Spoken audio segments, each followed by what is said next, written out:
What is up, guys? It is your boy MaineMania, and welcome back to another episode of MK Mobile. In today's episode, we are going to talk about WB's sneaky little shadow nerfs. Now, this is not the first time that they've done them, but the character we're going to talk about today is Day of the Dead Jade. Now, there's a big problem with the nerfs that they gave her. So for those of you guys who are not aware just yet, let me explain what these nerfs are, okay? Her ghost shield's chance has dropped from 100%, meaning that every time she would use her special 2, she would get that ghost shield for 7 seconds. That has been dropped down to 40%. That is a giant nerf, and they only did it for one reason. But before I jump into that, let me explain why this is such a big deal, right? Day of the Dead Jade was one of the only characters that newer players, casual players, beginner players, basically non-veterans or players that have, smaller collections and are still working to build their collections. Day of the Day Jade was one of the only characters they can use to help them get through these really hard tower boss battles and some of the really unfair and difficult boss fights in the towers, in these specialized limited time towers. Hey, listen! You would be able to basically cycle your ghost shields to make the bosses kill themselves, with maybe even with classic Ermac doing some damage in the background. But this isn't the first time that they've tried to take away these boss defeating, cards. This isn't the first time they've shadow nerfed these cards. You look at Treacherous Tanya, where you would be able to break the boss's gear. They shadow nerfed her twice. One of them, and they literally shadow nerfed her twice. So for those of you guys who did not know, before with Treacherous Tanya, even if you used your special and they blocked, it would still break their equipment.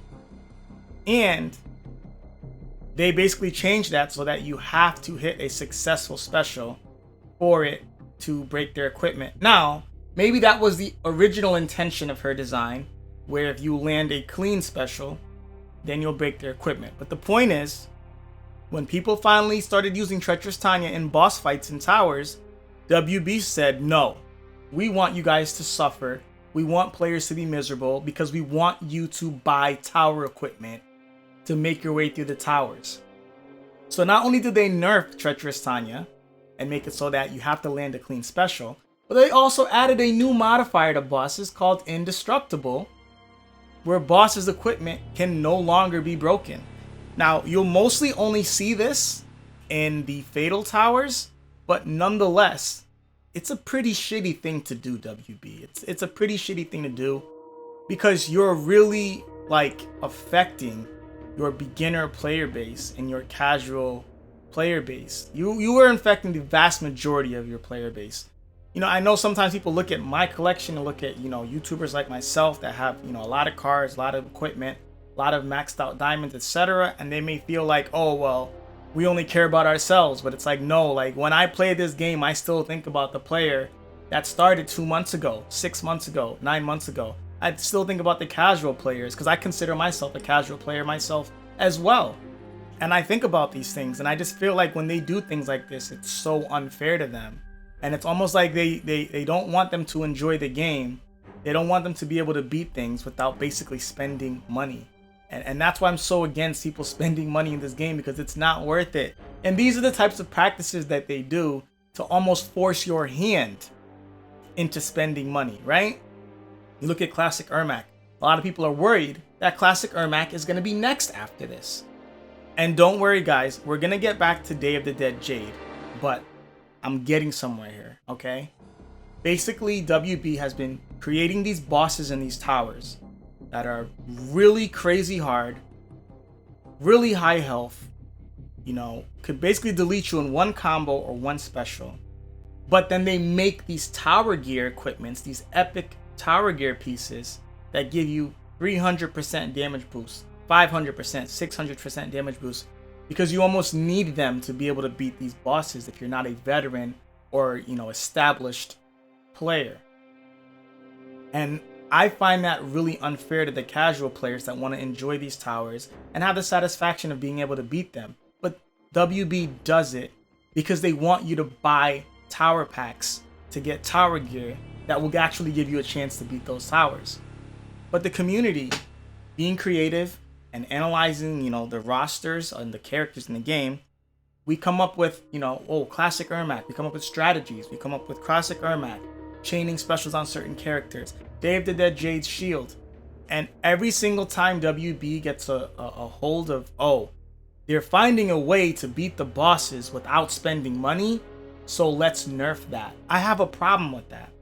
I have a huge problem with that because it's so freaking greedy.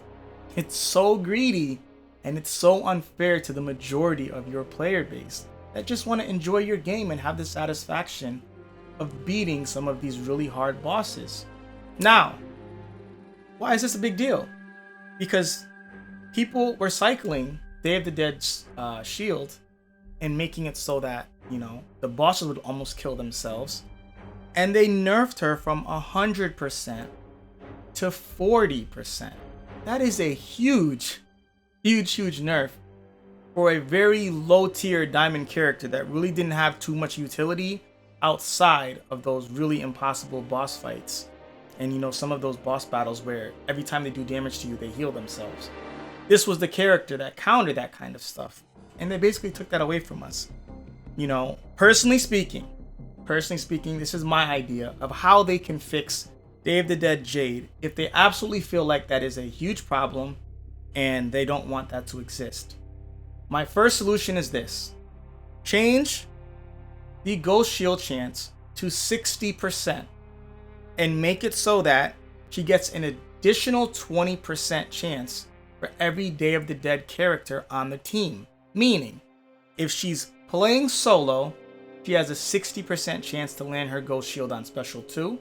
You add one Day of the Dead character to her, now she has an 80% chance. You give her the full Day of the Dead team, and she's back to a 100% chance to get ghost shield on special 2. The other solution to this, which I think would have been way more viable, is to go back to 100% chance for ghost shield on special 2, but change the seconds of how long it lasts for so that it's not able to be cycled, so that there is still chance for counterplay in between ghost shields. In my opinion, 7 seconds was pretty damn long.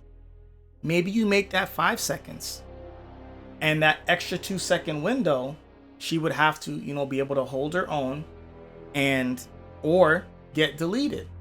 I personally think they could have gone about this a lot better than nerfing her best and pretty much only decent ability from a 100% chance to a 40% chance. I just think it makes an absolutely monumental difference, and it basically utters the character useless. For the most part, it pretty much it utterly makes Day of the Dead Jade at this point useless.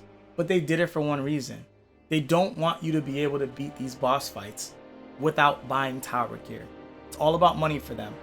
They want you to get so miserable with these boss fights that you say, whatever, I'll spend the $20, I'll spend the $30, I'll spend the $40. I need some epic pieces. I need some epic gear. There's no other way I'm going to be able to beat this if I don't buy tower gear, because the drop rates, as we know, are pretty damn bad. So that's what they want, and I think that's such a bad game design tactic. Like, I don't even know what else to call it. I think it's shitty. I don't think it's cool, but that's just what I think. Once again, my solution of fixing this nerf, this shadow nerf to Day of the Dead Jade, and all of the boss killing characters that they have been doing. This isn't the first. The reason why they shadow nerfed it and they didn't highlight it in the patch notes, etc., because they didn't want the community to get into an uproar about it. They didn't want everyone to panic or freak out that, one of the top methods of being able to beat tower bosses is gone pretty much. It's basically gone. So that's why it was a shadow nerf, and that's why they acted like nothing happened, and they tried to keep it under the table until the community finally started to realize, like, whoa! This is my opinion. but I just don't think it's good game design when they take away every strategy the community comes up with to beat some of these really, really difficult and unfair boss fights in these towers. Once again, it's just my opinion, but make it so that it's 60% base. For every character, she gets another 20%. Every Day of the Dead character gets another 20%, so that she can go back to being that 100% if they're willing to give up the rest of the team. I personally think that's a much more viable way to repackage Day of the Dead Jade if they feel like she was absolutely becoming a problem. So those are my thoughts. I want to know yours. Let me know what you guys think about my solutions in the comment section below. And let me know how you guys feel about this game design that WB has been incorporating of making, you know, really hard, high health boss battles. Some of them even with capabilities of resurrection and regenning on damage. And then them taking away every community, you know, strategy of being able to beat these tower fights because they want you to buy tower gear. They want tower gear to basically be the only way non-vets are going to be able to make their way through these towers. And I don't find it fair, but I want to know what you guys think. So let me know in the comment section below. Let's have a discussion on it. If you guys are new to my channel and not yet subscribed, make sure you guys go ahead and smash the subscribe button. In addition to that, if you did enjoy this video and you do enjoy videos like this and discussions like these that are beneficial to the community and that will bring awareness to some of the things that we'd like improved about MK Mobile, do not forget to leave this video a like and show it some love. Excited to hear your thoughts. I'm hoping they make some further changes because I definitely think this is really unfair to a very large majority of the player base. But once again, can't wait to hear what you guys think. It's your boy MaineMania. Thank you for watching, and I'm out. Peace.